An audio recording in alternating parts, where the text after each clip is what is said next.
Hi friends, आज हम management या फिर अब हमारे प्रबंधन का एक बहुत ही इंपॉर्टेंट टॉपिक है। टॉपिक का नाम हमारे है संघर्ष प्रबंधन, जिसे अंग्रेजी में कहते हैं कॉन्फ्लिक्ट मैनेजमेंट। इसके बारे में काफी डिटेल से चर्चा करेंगे। आप हमारे साथ बने रहिए ताकि आपको इसके बारे में जानकारी हो सके। तो शुरुआत करते हैं आज का टॉपिक। सबसे पहले संघर्ष की अवधारणा या प्रकृति की बात करें, मतलब कॉन्सेप्ट और नेचर ऑफ कॉन्फ्लिक्ट की बात करते हैं। तो संघर्ष क्या होता है? संघर्ष वो स्थिति होती है जब दो या दो से अधिक जो हमारे संगठनात्मक सदस्य होते हैं या फिर समूह कह सकते हैं, उनके लक्ष्यों, मूल्यों और हितों में असंगति या फिर मतभेद होता है। भाई असंगति होगी, दो व्यक्तियों के विचारों में असंगति होगी या फिर हमारे जो दो समूह है उनके अंदर मतभेद होगा, जब भी तो हमारा संघर्ष या कॉन्फ्लिक्ट पैदा होगा, जिसके परिणाम स्वरूप उनमें टकराव या फिर तनाव उत्पन्न होता है। कि जैसे हमारे कई एक अधिकारी एक कर्मचारी है, उनके विचारों में जब समान नहीं होता, मतलब मतभेद होता है, असंगति होती है, तो दोनों में टकराव की स्थिति उत्पन्न होती है। इसीलिए हमारे जो मैनेजमेंट या फिर जो प्रबंधन के अंदर इसका एक अलग से कॉन्सेप्ट लाया गया है। सबसे पहले देखते हैं संघर्ष का परिणाम क्या होता है। संघर्ष रचनात्मक भी हो सकता है कि संघर्ष की वजह से क्या कुछ कुछ अच्छी चीजें भी निकल के आ सकती है। कई बार संघर्ष क्या होता है विनाशकारी भी हो सकता है। संघर्ष की वजह से जो चलता हुआ काम भी रुक सकता है। दूसरा, संघर्ष प्रबंधन का उद्देश्य है कि हम ये वाला चैप्टर ये वाला टॉपिक क्यों पढ़ रहे हैं, मतलब संघर्ष का प्रबंधन करने की क्या जरूरत है। तो जो हमारे सकारात्मक पहलू होते हैं, जैसे हमारा नवाचार या समस्या समाधान, इनको हमें बढ़ाना है, क्योंकि संगठन का काम तो आगे बढ़ाना ही है। और दूसरे हमारे जो नकारात्मक पहलू होते हैं, जैसे हमारा तनाव, शत्रुता, इनको सीमित करना है ताकि हमारे जो संगठन के उद्देश्य हैं उनको हम प्राप्त कर सके। फिर आता है संघर्ष प्रबंधन का लक्ष्य क्या है। तो उपक्रम जो हमारी कंपनी है या जो हमारा संगठन है, उसमें सामूहिक सहभागिता को बढ़ाना और जो सीखने की कला है उसको प्रोत्साहित करना और संसाधनों के दक्षतापूर्ण उपयोग को सुनिश्चित करना हमारे क्या कहलाता है, संघर्ष प्रबंधन का लक्ष्य कहलाता है। अब हम देखेंगे संघर्ष प्रबंधन की जो परंपरागत जो अवधारणा है उसके बारे में देखें। तो मान्यता क्या है, हमारे परंपरागत अवधारणा ये मानती है कि संघर्ष बुरा और हानिकारक होता है। तो सारी दुनिया मानती है कि यदि दो व्यक्ति या संगठन के दो समूह के बीच में यदि संघर्ष है, संघर्ष का मतलब दोनों के विचारों में जो विरोध है, तो इसका मतलब क्या है, संगठन के लिए वो बुरा है, हानिकारक है और इसे हर हाल में रोका जाना चाहिए, मतलब संघर्ष नहीं होना चाहिए। बात करें समाधान का तरीका की, तो चूंकि इसे पूरी तरह से तो रोका नहीं जा सकता, ऐसा हो ही नहीं सकता कि संगठन में दो व्यक्तियों के विचार मेल खा जाए, तो विचार में थोड़ा बहुत तो मतभेद तो होगा ही, थोड़ा सा तो हो ही सकता है, तो इसे रोका नहीं जा सकता। इसलिए इसका क्या है, सही तरीके से समाधान किया जाना चाहिए। इसलिए क्या हम संघर्ष प्रबंधन का टॉपिक पढ़ रहे हैं। अब बात करेंगे प्रबंधन के उपायों की, कौन-कौन से उपाय है इसके लिए अपना सकते हैं। जैसे बात करें आचार संहिता की, तो आचार संहिता मतलब कोड ऑफ कंडक्ट बनाया जाए कि आप आपका काम कीजिए, मैं मेरा काम करूँगा, जो हमारे कोड ऑफ कंडक्ट के अंदर दिया गया है। ना तो आपके विचारों से संगठन को कोई फ़र्क पड़ना चाहिए, ना मेरे विचारों से संगठन को फ़र्क पड़ना चाहिए। क्यों? क्योंकि आपके द्वारा मतलब मेरे द्वारा और हमारे सीनियर के द्वारा या मेरे जूनियर के द्वारा, दोनों के द्वारा क्या है, संगठन के जो उद्देश्य है, उनको प्राप्त करने का प्रयास किया जा रहा है। इसीलिए क्या बनाया जाता है, हमारे आचार संहिता मतलब जो हमारा कोड ऑफ कंडक्ट का निर्माण किया जाता है, ताकि किसी भी तरह का कॉन्फ्लिक्ट या फिर कॉन्फ्लिक्ट ना हो हमारे। फिर बात करें स्वयं जागरूकता, मतलब सेल्फ अवेयरनेस को बढ़ावा देना कि सभी व्यक्तियों को अपने अपने कार्य करने चाहिए जो उनको कार्य दिए गए हैं। इसके लिए उन्हें किसी भी तरह का संघर्ष या फिर कॉन्फ्लिक्ट करने की आवश्यकता नहीं है। ये सभी को अपने आप ही पता होना चाहिए, मतलब सेल्फ अवेयरनेस होनी चाहिए। तीसरा, उच्च प्रबंधकों का आदर्श व्यवहार, ताकि एक उदाहरण स्थापित किया जा सके। कई बार क्या होते हैं, जो हमारे सीनियर्स होते हैं ये काफी अच्छा व्यवहार करते हैं, जो हमें प्रेरणा देते हैं कि हम भी हमारे जूनियर्स के साथ काफी अच्छा व्यवहार करें। यदि काफी अच्छा व्यवहार होगा तो किसी भी तरह का संघर्ष नहीं होगा। कई बार तो क्या बातें पूछी जाती है, इसीलिए तो हमारे इंटरव्यूज होते हैं, वार्तालाप होते हैं, ग्रुप डिस्कशन होते हैं, जिससे हमें ये पता चले कि जो हमारे जूनियर्स है किसी समस्या में तो नहीं है। जब उनसे ऐसा होता है कि उनसे जब पूछा जाता है तो इसको सकारात्मक रूप से लेते हैं और उन्हें लगता है कि हम भी संगठन के एक महत्वपूर्ण हिस्से हैं, और वो क्या है, कॉन्फ्लिक्ट या फिर विरोध करने की कोशिश नहीं करते हैं। फिर आता है लक्ष्य की, तो संघर्ष को क्या एक बड़ी बाधा बनने से रोकना और संस्थागत विकास को सुनिश्चित करना। कई बार क्या है, संघर्ष इतनी ही इस हद तक बढ़ जाता है कि संगठन के लक्ष्य भी उससे प्रभावित हो सकते हैं।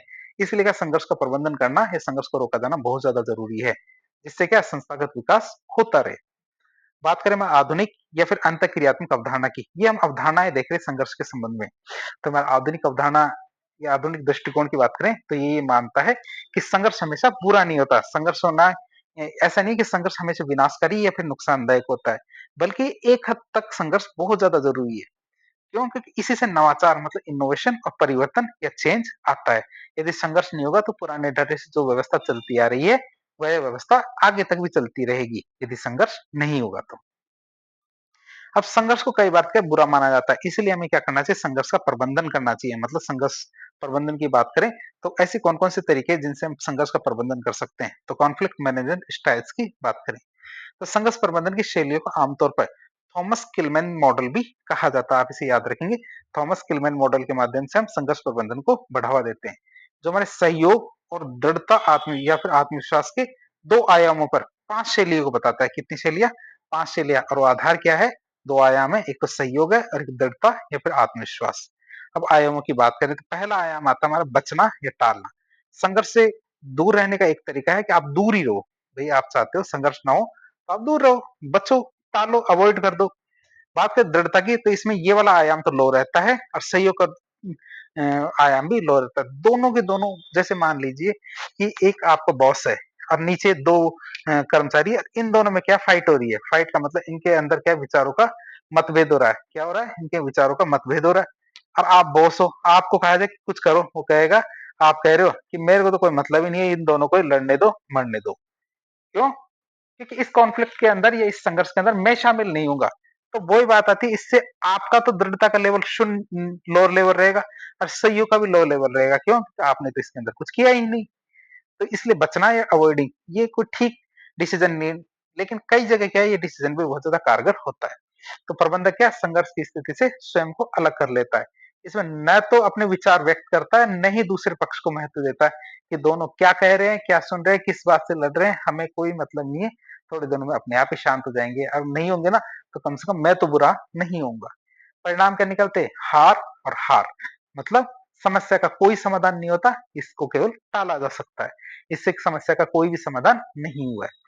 दूसरा शैली आती है हमारे मिलाना या फिर अनुकूलन कहें जिसे। तो इसमें हमारे एक पैमाना होता है जिसे हमारे कहते हैं दृढ़ता का, वो हमारा लो लेवल रहता है। लेकिन सहयोग की बात करें तो वो हमारा आयाम होता है, वो उच्च लेवल होता है। किसे मिलाना है? अनुकूलन में। तो प्रबंधक क्या करता है इसमें? इसमें अपने हितों को छोड़ देता है और दूसरे पक्ष के विचारों या मांगों को स्वीकार कर लेता है। कि जैसे मान लीजिए 2 व्यक्ति है जिनमें अंदर क्या है कॉन्फ्लिक्ट चल रहा है। अब एक ये बात कह रहा है, एक ये बात कह रहा है, तो प्रबंधक ये है, तो ये कहता है भाई तू सही कह रहा है, सामने वाले को। जैसे ही कोई व्यक्ति कहता है कि भाई तू सही कह रहा है, वहीं आपके सारे विवाद खत्म हो जाते हैं। वो दूसरा भी हार मान लेता है, वो कहता है कि ठीक है अब चलो विवाद को खत्म करते हैं। क्यों? क्योंकि तुमने अपनी गलती मान ली। अभी कई बार क्या होता है, हम भी ये सोचते हैं कि सामने वाले से क्या बहस करना है, कि भाई तू ही सही है, तूने जो कहा वह सही है। तो ऐसा कहते हैं सामने वाला सोचता है कि चल ठीक है, अब संघर्ष को बंद करने हैं। तो दूसरा बार मिलाना या अनुकूलन कहलाता है। इसमें प्रबंधक क्या करता है, अपने हितों को छोड़ देता है और दूसरे पक्ष के विचारों या मांगों को स्वीकार कर लेता है। अब इसके अंदर क्या आता है,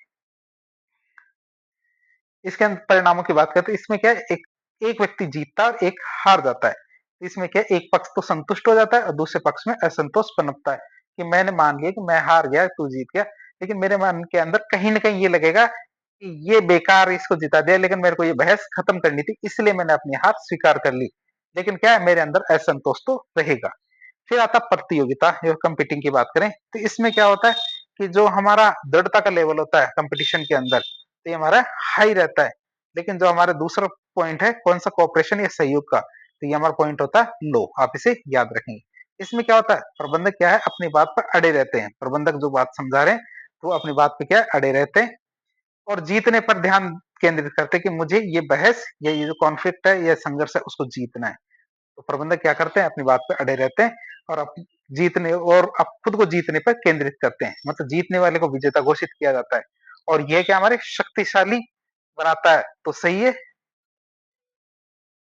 कि शैली है, मतलब दो व्यक्ति है, जैसे बॉस है या अपने जूनियर से उसका कॉन्फ्लिक्ट है या संघर्ष है, तो बॉस हमेशा सोचता है कि बॉस तो बॉस ही रहेगा और बॉस हमेशा जीतना जरूरी है। क्यों? क्योंकि जो शक्तिशाली है वही सही है, क्योंकि उसी की बात मानी जाएगी। बात करें इसके परिणाम की, इसके परिणाम में एक जीतता है दूसरा हारता है। एक पक्ष जीतता है, दूसरे पक्ष में क्या शत्रुता और इससे नाराजगी पैदा होती है। कि जैसे मान लीजिए जूनियर बॉस तो क्या सोचता है कि मैं बॉस हूं, मैं जीतूंगा, कैसे भी करके मुझे जीतना होगा। क्यों? क्योंकि शक्तिशाली ही जीतता है और शक्तिशाली कौन है, बॉस। अब जूनियर तो हार जाएगा, बॉस जीत जाएगा, अंत तो यही होना है। लेकिन इससे होगा क्या, इससे ये होगा कि जो हार जाएगा वो अपने आप वो बॉस को अपना शत्रु मानेगा और उसके अंदर कहीं ना कहीं नाराजगी पैदा हो जाएगी। इससे क्या संगठन के लक्ष्य प्रभावित हो तो होंगे होंगे, बल्कि मिलेंगे भी नहीं, क्योंकि उसका जीवन भर क्या है, वह उसको शत्रु के रूप में देखेगा, साथ ही साथ उसके मन में नाराजगी भी रहेगी। अगली स्टाइल की बात करें समझौते की। क्या अगली स्टाइल की बात करें वो आती है हमारी कौन सी, समझौते की। तो बात करें इसमें दृढ़ता का लेवल क्या होता है, मध्यम, और सहयोग का लेवल भी मध्यम होता है। इसमें क्या होता है कि दोनों के दोनों पक्ष अपने अपने कुछ लाभों को छोड़ देते हैं और कुछ प्राप्त करते हैं, मतलब दोनों ही एडजस्टमेंट करते हैं कि भैया तू इस बात को छोड़ दे, दूसरा कहता है तू चल तू इस बात को छोड़ दे, दोनों मिलके एक सहयोग की या समझौते की प्रवृत्ति को अपनाते हैं। तो ये वाली हमारी स्टाइल होती है। इसमें क्या आर्थिक हार और आर्थिक जीत प्रदान करने वाली शैली होती है। तो इसमें प्रबंधक क्या कहता है कि भाई तू हार मान ले। जैसे मान लीजिए कई बार, जैसे आपने अहमदाबाद मिल जो सत्याग्रह था महात्मा गांधी जी का, वो आपने सुना होगा, जो 1918 के अंदर आया था। उसके अंदर क्या महात्मा गांधी जी क्या है, क्या 50% पर अड़े हुए थे। जो मिल जो मालिक थे कि उनसे प्लेग भत्ता कितना मिलना चाहिए, 50%। लेकिन मिल जो मालिक थे वो 25% देने पे राजी थे कि 25% देना है। अब दोनों के बीच में कॉन्फ्लिक्ट चल रहा था कि महात्मा गांधी जी कह रहे थे 50% मिलना चाहिए, और जो मिल मालिक कह रहे थे 25% देंगे। फिर उन्होंने क्या ये वाली नीति अपनाई जिसे समझौता कहते हैं, और अंत में निकल के आया कि 35%। तो जो हमारे मिल मालिक थे उन्होंने भी सोचा कि थोड़ा बहुत आर्थिक लाभ दे दो, तो मतलब 25 से बढ़ा के 35 कर दो। तो महात्मा गांधी जी ने कहा चल ठीक है, 50 से घटा के 35 तक आ जाते हैं, मतलब दोनों ने समझौता कर लिया। अब इसमें क्या होता है, जीत और आंशिक जीत होती है। तो इसमें हमने देखा कि दोनों पक्ष, जैसे हमने अहमदाबाद मिल का उदाहरण देखा था, जो सत्याग्रह था महात्मा गांधी जी का, उसमें हमने देखा कि दोनों की हमारे क्या होते हैं, आंशिक जीत होती है। मतलब कंपनी मालिक भी ये सोचते हैं कि हमें 50% नहीं देना पड़ा, तो महात्मा गांधी जी भी ये सोचते हैं कि हमें 25% से बढ़ा के हमारा जो मुआवजा था, प्लेग भत्ता था, वो हमारा 35% कर दिया गया। मतलब दोनों की आंशिक रूप से जीत होती है। तो ये क्या एक त्वरित और व्यवहारिक समाधान हो सकता है, लेकिन ये सर्वोत्तम उपाय तो नहीं हो सकता जो हमारी समझौता नीति होती है। क्यों? क्योंकि इसमें कहीं न कहीं दोनों को समझौता करना पड़ता है। फिर एक साझेदारी सहयोग की बात करें, तो इसके अंदर दोनों हाई होते हैं। क्या होते हैं? दोनों हाई होते हैं। कौन-कौन सी चीज़ें? एक तो दृढ़ता और सहयोग। ये दोनों पॉइंट क्या होते हैं? इसके मानक हाई होते हैं। तो ये क्या दोनों पक्षों के विचारों, चिंताओं और इच्छाओं को पूरी तरह से संतुष्ट करने का एक तरह का प्रयास होता है, और इसे समस्या समाधान शैली भी कहते हैं। इसमें क्या होता है? दोनों विन-विन होते हैं, दोनों पक्ष जीत जाते हैं, दोनों पक्ष पूरी तरह से संतुष्ट होते हैं, जिससे क्या दीर्घकालिक संबंध मजबूत होते हैं। बात करें समझौते की, जो समझौते वाली बात कर रहे थे हम, तो जो समझौते की शैली है, इसको अक्सर साझेदारी या सहयोग शैली में बदलने का प्रयास किया जाता है। आप इसे याद रखेंगे कि जो हमारी चौथी और पांचवी है, तो सबसे पहले समझौता वाली बात आती है। जब आप समझौते पे नहीं टिकते, तो इसको साझेदारी और सहयोग में बदलने के प्रयास किया जाता है। इस पे बदलने का प्रयास किया जाता है। साझेदारी में क्या दोनों पक्ष अपनी ऊर्जा को साझा समाधान खोजने में लगाते हैं। जो हमारा साझेदारी है, तो इसमें क्या करते हैं, दोनों के दोनों पक्ष अपनी जो ऊर्जा है, जो अपनी ताकत है, इसको क्या है साझा समाधान खोजने में लगाते हैं, जिससे क्या होता है संस्था का विकास होता है। तो ये कुछ खास बात थी हमने देखी। अब हम देखेंगे संघर्ष होता ही क्यों है, मतलब संघर्ष के मूल कारण क्या है। तो संगठनों में संघर्ष उत्पन्न होने के बहुत सारे कारण हैं, लेकिन हम इसमें कुछ खास-खास कारण देखेंगे, तो इनको 3 श्रेणियों में बाँट के पढ़ेंगे। पहले कारण होते हैं हमारे कौन से? संरचनात्मक कारण, जिन्हें स्ट्रक्चरल कॉज़ कहते हैं। तो ये कारण क्या है? संगठन की रूपरेखा, नियम और कार्यप्रणाली में दिखते हैं। ये क्या क्या होते हैं? ये कारण क्या होते हैं? संगठन की रूपरेखा, नियम और कार्यप्रणाली में दिखते हैं। सबसे पहला आता है हमारा सीमित संसाधन। पहला कारण क्या है संघर्ष का? सीमित संसाधन। इसकी बात करें तो जब 2 या 2 से अधिक विभाग, समूह समान सीमित संसाधन, बजट, उपकरण, मानव शक्ति, इसके लिए प्रतिस्पर्धा करते हैं, तो क्या होता है? संघर्ष होता है। तो जब क्या होता है बहुत सारे समूह या फिर विभाग, उनको रिसोर्स ही बहुत कम दिया जाएगा और उनसे कहा जाएगा बहुत अच्छा काम करो, बहुत अच्छा काम करो, बहुत अच्छा काम करो। और वो कहते हैं हमें तो आदमी दो, बजट दो, पैसा दो, उपकरण दो, जब भी तुम बहुत अच्छा काम करेंगे, लेकिन हम आपको ये देंगे नहीं, लेकिन आपको बहुत अच्छा काम करना है। तो उनका संघर्ष हो जाएगा। क्यों? क्योंकि आप हमें दोगे जब भी तो हम बहुत अच्छा काम करेंगे। तो सीमित संसाधनों की वजह से भी कई बार संघर्ष होता है। दूसरा आता है कार्य अन्योन्याश्रितता, मतलब जब एक विभाग का कार्य दूसरे विभाग के कार्य पर निर्भर होता है, और यदि पहला विभाग देरी से काम करता है या फिर गुणवत्ता खराब करता है, तो दूसरा विभाग का काम भी उससे प्रभावित होता है, जिससे क्या होता है? संघर्ष उत्पन्न होता है। ये तो आप समझ गए होंगे कि एक विभाग जो काम करेगा, दूसरा विभाग का काम उस पर निर्भर करता है। अब इसने क्या काम को बहुत खराब किया है, ये इसकी गुणवत्ता बिल्कुल खराब है। अब इसकी गुणवत्ता खराब है, तो इसका काम भी सही कैसे हो सकता है? क्यों? क्योंकि इसका काम तो इस पे निर्भर करता था। तो इन दोनों के अंदर क्या हो? संघर्ष उत्पन्न हो जाएगा। ये हमेशा कहेगा कि भैया बहुत अच्छा काम करके दो, तो इन दोनों के बीच में हमेशा संघर्ष सा चलता रहता है। फिर तीसरा आता है हमारे लक्ष्यों में भिन्नता। तो विभिन्न विभागों के लक्ष्य अलग-अलग होने के कारण क्या होता है, संघर्ष होता है। जैसे हमारा उत्पादन विभाग का लक्ष्य कम लागत करना होता है, जबकि हमारा विपणन विभाग का लक्ष्य क्या होता है, ज्यादा बिक्री होती है। तो दोनों के लक्ष्य अलग-अलग हो सकते हैं। फिर अस्पष्ट अधिकार क्षेत्र की बात करें, जब भूमिकाएं, अधिकार और जिम्मेदारियां स्पष्ट रूप से परिभाषित नहीं होती कि किस व्यक्ति की क्या भूमिका है संगठन के अंदर, उसकी क्या-क्या अधिकार है और उसकी क्या-क्या जिम्मेदारी है, जब उसे बताया नहीं जाता तो उससे संघर्ष हो सकता है। तो कौन क्या करेगा इस बात पे टकराव होता है। कई बार व्यक्ति अपने अंदर ज्यादा शक्ति महसूस करता है, तो कई व्यक्ति क्या सोचते हैं, मुझे ज्यादा जिम्मेदारियां दी गई है। फिर संगठनात्मक परिवर्तन की बात करें तो कई बार पुनर्गठन होता है। नई नीतियां प्रौद्योगिकी को लागू करने से क्या होता है, लोगों में अनिश्चितता और प्रतिरोध उत्पन्न होता है। कई बार वो सोचते हैं कि नई नई नीतियां जब आती है संगठन के अंदर, तो वे डर जाते हैं कि नई नीतियों के अंतर्गत उनकी क्या भूमिका होगी। तो वो कई बार सोचते हैं इस बदलाव को रोका जाए, क्योंकि हम पहली जो भूमिका थी उसी में अच्छे थे। तो इस वजह से क्या संगठन में संघर्ष हो सकता है। अब हमने देखा कुछ कारण वो थे संरचनात्मक कारण। दूसरे कारण आएंगे हमारे कौन से, व्यक्तिगत कारण, जिन्हें पर्सनल कॉज कहते हैं, उनकी बात करें तो ये कारण क्या होते हैं, व्यक्तिगत मूल्य और जो भावनात्मक अंतर है उनसे संबंधित होते हैं।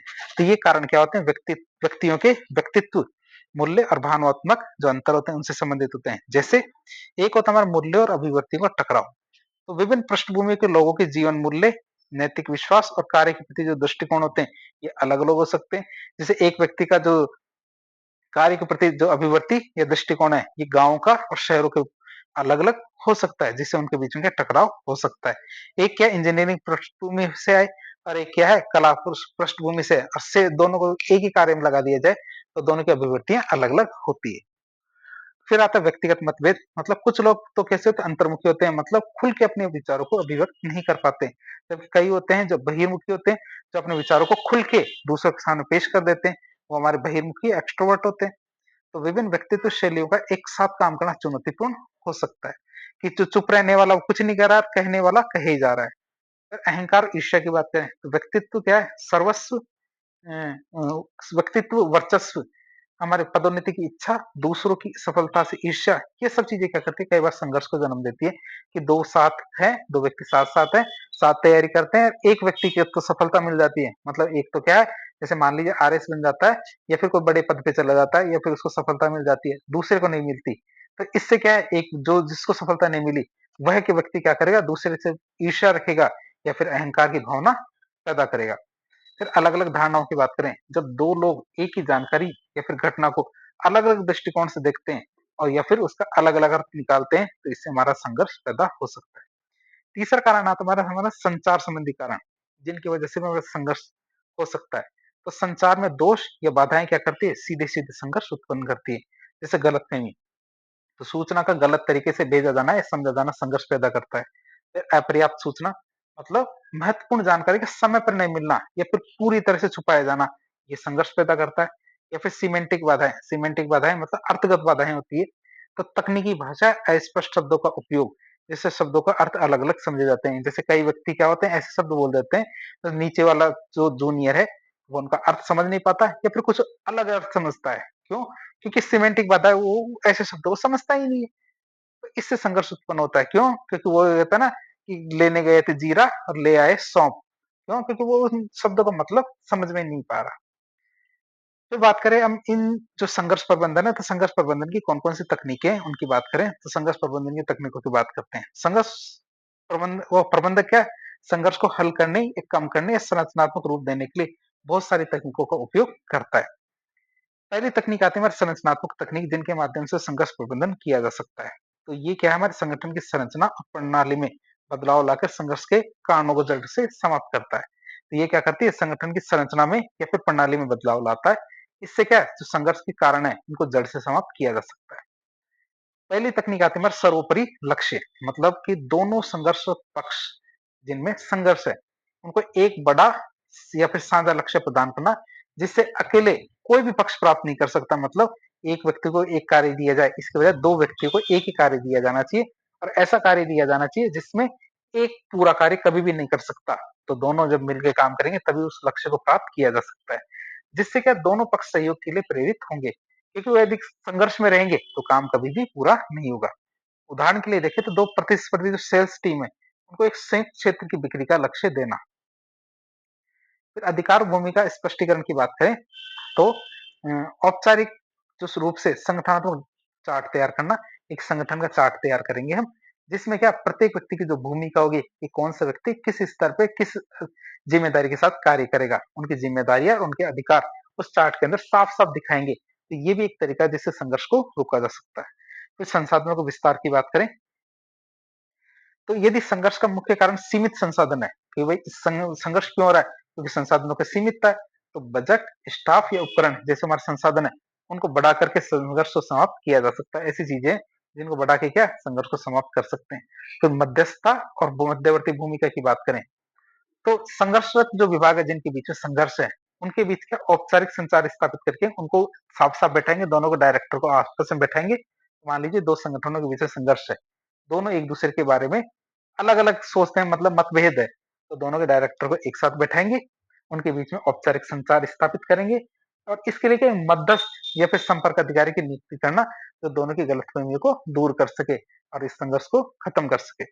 फिर संगठनात्मक पुनर्संरचना की बात करें तो संघर्ष के स्रोत को समाप्त करने के लिए कार्य समूह को पुनर्गठित करना, क्या जो हमारे कार्य समूह है इनको पुनर्गठित किया जाए। ये ऐसे विभागों को अलग करना जिनके लक्ष्य क्या लगातार टकराते रहते हैं, उनको तो बिल्कुल अलग अलग कर दो। बार बार पता चलता है कि इनमें हम मध्यस्थ की भूमिका निभाते हैं, इसका जो कॉन्फ्लिक्ट है इस संघर्ष है उसको दूर करते हैं, फिर लड़ाई करते हैं तो उनको भैया एक को तो तू यहाँ रहे दूसरे को वहां रहे, तो दोनों को बिल्कुल अलग अलग कर देना चाहिए। फिर बात करें पारस्परिक तकनीकों की जिनके माध्यम से हम संघर्ष को रोक सकते हैं। ये तकनीकी बात करें तो ये तकनीकें लोगों के मध्य संबंधों और संचार को सुधारने पर केंद्रित है। जैसे पहली तकनीक आती है संघर्ष समाधान तकनीक, मतलब कि कर्मचारी को बेहतर ढंग से संवाद करना कि उसको बुलाओ, भाई क्या परेशानी है तो मुझे बता, ताकि इस समस्या को दूर कर सकें। तो कर्मचारी को बेहतर ढंग से संवाद करना, सक्रिय रूप से सुनना कि भाई उसको समस्या क्या है, क्यों परेशान है, क्यों परेशान कर रखा है वो, और भावनाओं को रचनात्मक तरीके से व्यक्त करना सिखाने के लिए प्रशिक्षण देना। कि कई बार क्या होता है जो नीचे का कर्मचारी होता है वो अपनी बात पूरी तरह से बता नहीं पाता, तो आप उसे सिखाओगे कि भैया जो समस्या है उसको बता, कौन सी समस्या है, क्या भाई जिसकी वजह से तू इतना परेशान है और तेरी वजह से क्या पूरा संगठन परेशान है। तो ये तरीका हमारा संघर्ष समाधान प्रशिक्षण। फिर दूसरा आमने सामने बैठ के विवरण की बात करें तो संघर्षरत पक्षों को एक तटस्थ प्रबंधक की उपस्थिति में बैठा करके समस्या के कारणों पर ध्यान केंद्रित करना, क्या समस्या के कौन से कारण है उन पर ध्यान केंद्रित करना, न कि व्यक्तियों पे। कई बार क्या होता है कि आदमी के पीछे पड़ जाते हैं, न कि उसकी बात के कि वो क्यों परेशान है, क्यों जो संगठन के वो इतना संघर्ष कर रहा है, कॉन्फ्लिक्ट कर रहा है, नाराजगी दिखा रहा है, तो वो आदमी से इतना वो तो आदमी के पीछे पड़ जाते हैं, न कि उनकी बातों के। इसका उद्देश्य संग जो सहयोग शैली है उसको बढ़ावा देना होता है, मतलब आमने-सामने के बैठ के की जानी चाहिए। फिर मनोवृत्ति परिवर्तन की बात करें, एटीट्यूड चेंज की, तो परामर्श और जागरूकता कार्यक्रमों के माध्यम से नकारात्मक या फिर कठोर अभिवृत्ति है इसको बदलना, ताकि क्या दूसरे के विचारों के प्रति अधिक संवेदनशील हो सके, हमारे विचार क्या दूसरों के प्रति संवेदनशील हो सके। फिर आखिरी तो सबका एक ही उपाय है, निष्कासन स्थानांतरण। भैया दो पंगे हैं, ये हमेशा लड़ते रहते हैं, एक को ट्रांसफर करो भैया, मतलब ये तो होता है हमारा अंतिम उपाय। यदि किसी व्यक्ति की नकारात्मक उपस्थिति बार बार संघर्ष को उत्पन्न कर देती है कि भैया किसी के आने की वजह से बार बार पंगे हो रहे हैं, तो उसे टीम से भगाओ और संगठन दूसरे संगठन भेजो कि भैया तू वहां देख, तेरे यहाँ आने से हमेशा लड़ाई हो रही है, तू मत दिखे दोबारा। तो ये हमारे कुछ तरीके हैं या फिर तकनीकें जिनके माध्यम से एक प्रबंधक अपने संगठन के अंदर बेहतर तरीके से क्या संघर्ष को प्रबंधित कर सकता है। तो हमने ये संघर्ष प्रबंधन के बारे में एक छोटा-सा टॉपिक देखा। इस प्रकार के इन्फॉर्मेटिव वीडियो देखने के लिए हमारे चैनल से जुड़े। वीडियो पसंद आता है तो वीडियो को लाइक करें, चैनल को सब्सक्राइब करें, अपने दोस्तों के साथ शेयर करें। धन्यवाद।